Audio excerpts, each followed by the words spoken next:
Buenas oyentes, bienvenidos a otro episodio más de Cuentos de la Noche. Esperamos que disfruten con nuestros relatos. Pónganse cómodos y comenzamos.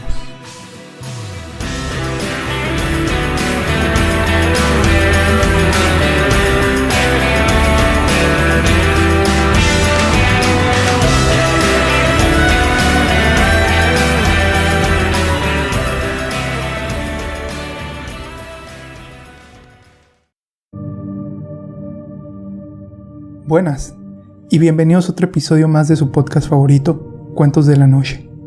En este episodio, les traemos un relato titulado Una carta del asesino de mi hija, que, como el mismo título lo indica, se trata de una madre que recibe una carta, en la que una persona asegura ser el responsable de la muerte de su hija, y, de repente, se suscita una extraña coincidencia, en la que nos vemos obligados a debatir la siguiente pregunta: ¿crees en las coincidencias?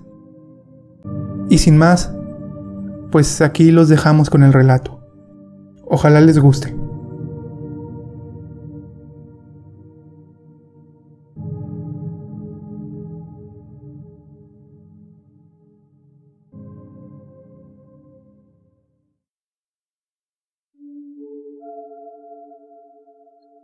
¿Crees en las coincidencias?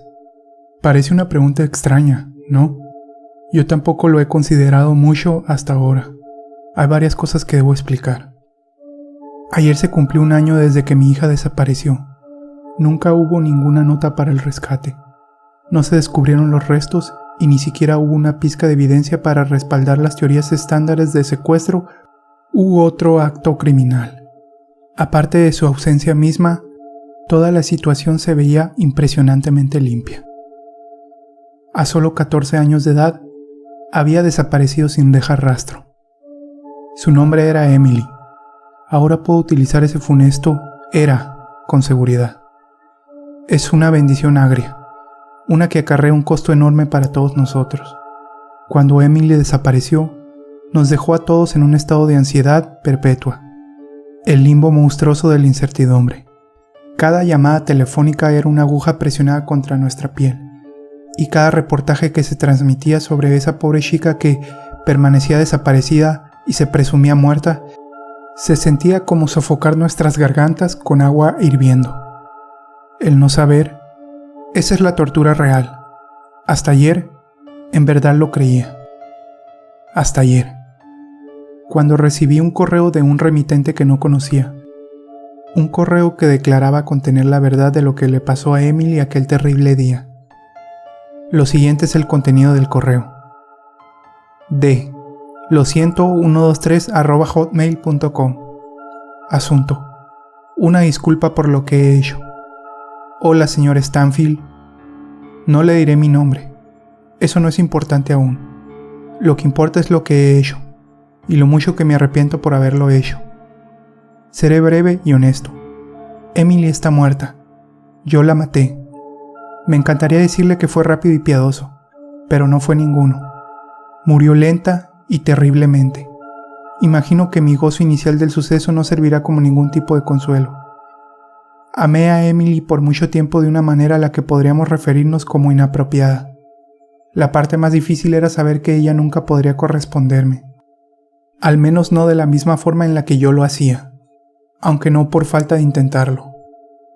Había hecho insinuaciones antes, muy sencillas, en verdad, pero ella nunca fue muy receptiva ante mi afecto.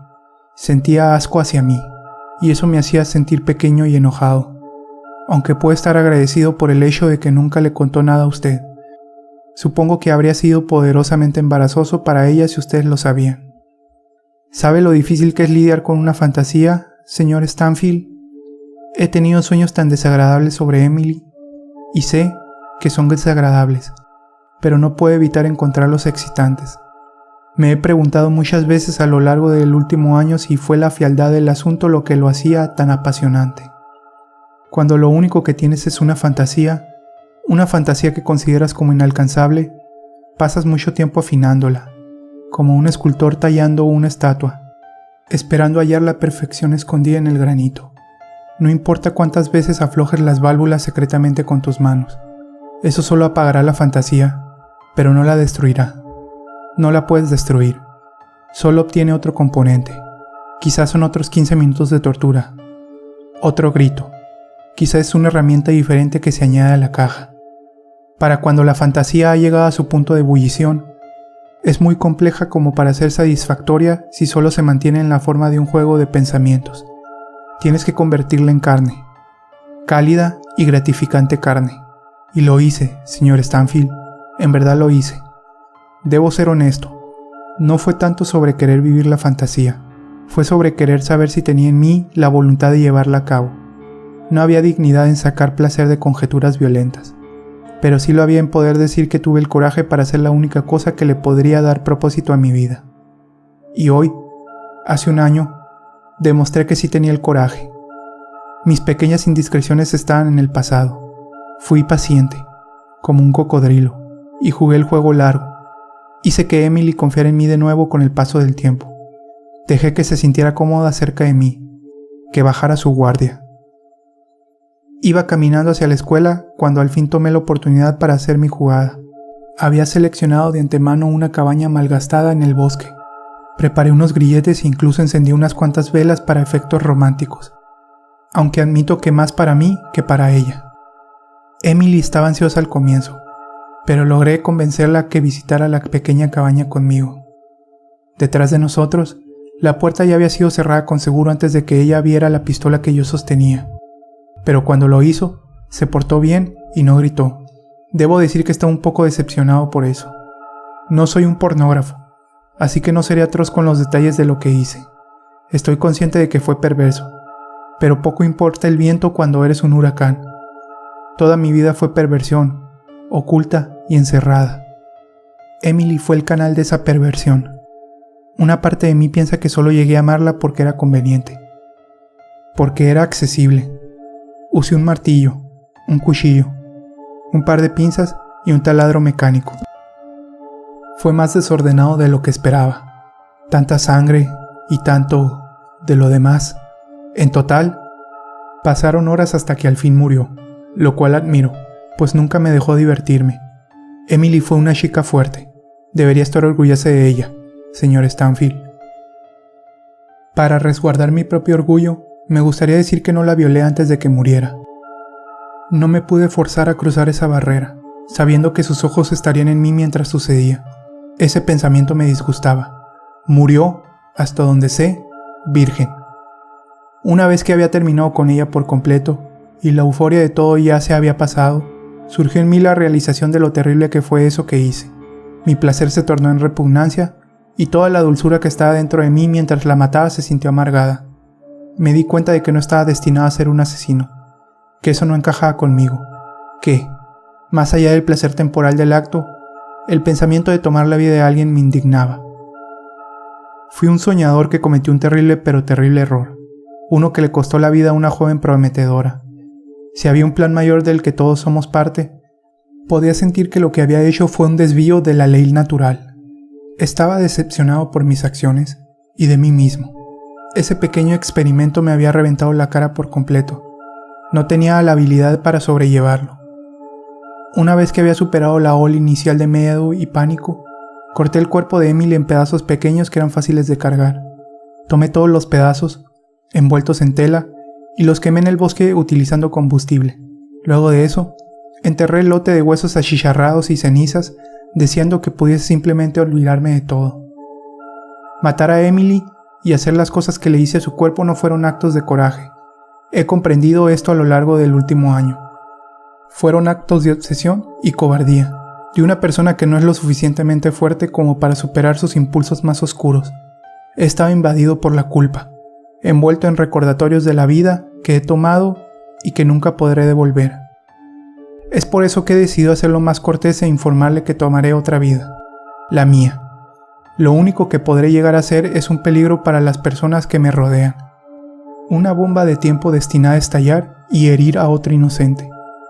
Lo único altruista para una persona en mi posición es removerse a sí misma del problema. Lo siento por lo que le hice a Emily. No espero que me perdone, y tampoco creo que lo merecería. Solo espero que esto le dé algún tipo de cierre y que le permita seguir adelante. Mis más sinceras disculpas. Tras leer el correo, lloré por horas. Esta reacción violenta no fue porque hubiese sido contactada por el asesino de mi hija, sino porque sentía que alguien le estaba jugando a mi familia una broma horrorosa luego de todo por lo que habíamos pasado. Y en el aniversario de la desaparición de Emily, para colmo. No se le mostré a mi esposo o a mi hijo. Cargué con la cruz por mi propia cuenta y vestí un rostro valiente para ellos, sabiendo que el aniversario era duro para todos. No dejaría que el monstruo al otro lado de ese correo destruyera a mi familia.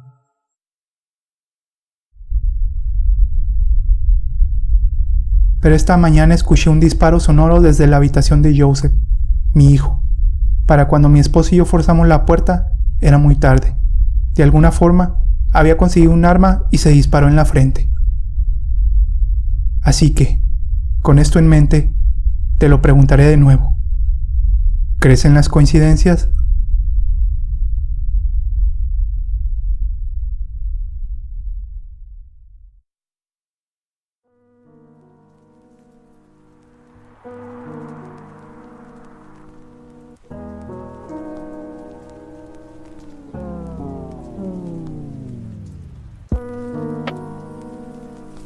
Pues bueno, ese fue el final del episodio. Ojalá les haya gustado. Recuerden seguir nuestra página de Facebook Cuentos de la Noche. También pueden buscarnos en Twitter Cuentos de la Noche y en nuestro canal de YouTube, que con el mismo nombre. Y queremos mandarle un saludo a uno de nuestros más fieles seguidores llamado Top Max, que siempre nos pide que lo saludemos en YouTube. Y pues ahí está. Y ojalá sigas disfrutando de nuestros relatos. Y recuerden contarle a todos sus amigos y a todos sus familiares, parientes, etcétera, que pueden disfrutar de grandes historias con solo suscribirse o seguirnos en nuestras diferentes cuentas sociales. Pues sin más, nos vemos hasta el siguiente episodio.